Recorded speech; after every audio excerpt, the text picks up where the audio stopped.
पुंसवन के साथ ही चेतना स्पर्श कर जाती है। गर्भाधान संस्कार और गर्भ के चौथे मास के बाद और कभी कभी 5वें महीने में चेतना का आगमन हो जाता है और तब एक संस्कार करना चाहिए, उसका नाम है पुंसवन संस्कार। इसलिए तीनों रानियों के पुंसवन संस्कार हुए। धन्य है गुरुदेव वशिष्ठ, उनके यहां है,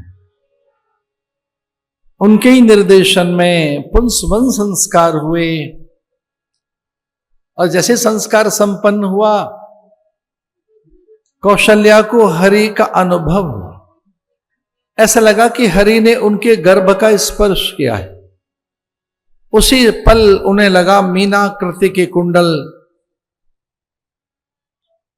भव्य किरीट जिसके मस्तक पर है, दिव्य मुकुट, विशाल मुकुट, वैसे रत्न, वैदूर्य, हीरे, पुखराज, पन्ना, माणिक्य और अनेक रत्न कौशल्या ने देखे थे, पर वैसे कभी देखे नहीं। उस प्रकार के रत्न जड़ित मुकुट को धारण कर नारायण ने प्रतीति कराई कि मैं आने के लिए तत्पर हूं। तो सबसे पहले मुकुट दिखा मां को। कौशल्या ने देखा पुंसवन के बाद ही कि हरि का आगमन हो गया है, और भगवान का मुखमंडल अभी नहीं दिखा कौशल्या को। केयूर कुंडल दिखने लगे मीन आकृति के।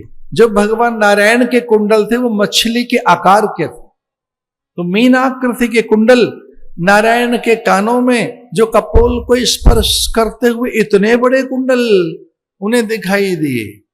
तो उन्होंने मुकुट देखा, कुंडल देखा, और फिर अभी मुखमंडल नहीं दिखाया, उनका पीतांबर दिखा। पीतम अंबरम ये न, जो सभी की वासना और कामनाओं को क्षीण कर देता है, जो सभी के पाप नाश कर देता है, ऐसे पाप भंजक अघनाशक भगवान नारायण का पीतांबर देखा।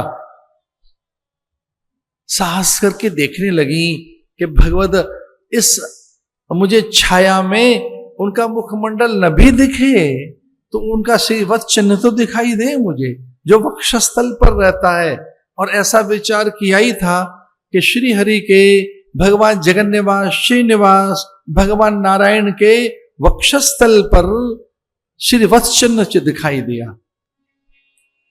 भगवान की गंभीर दिव्य उनकी नाभि के दर्शन, और कटी से लेके नीचे तक अद्भुत उनके वस्त्र और दिव्य आभूषण। कितनी भाग्यशाली हैं मां कौशल्या, कभी राम आए नहीं है कि उनके चरणों के दर्शन हुए। कुछ राम ने यूं ही अकारण पैर जैसे उठाया हो तो गंगा मां के भी दर्शन उनको हो गए, क्योंकि गंगा नारायण के चरणों में रहती हैं।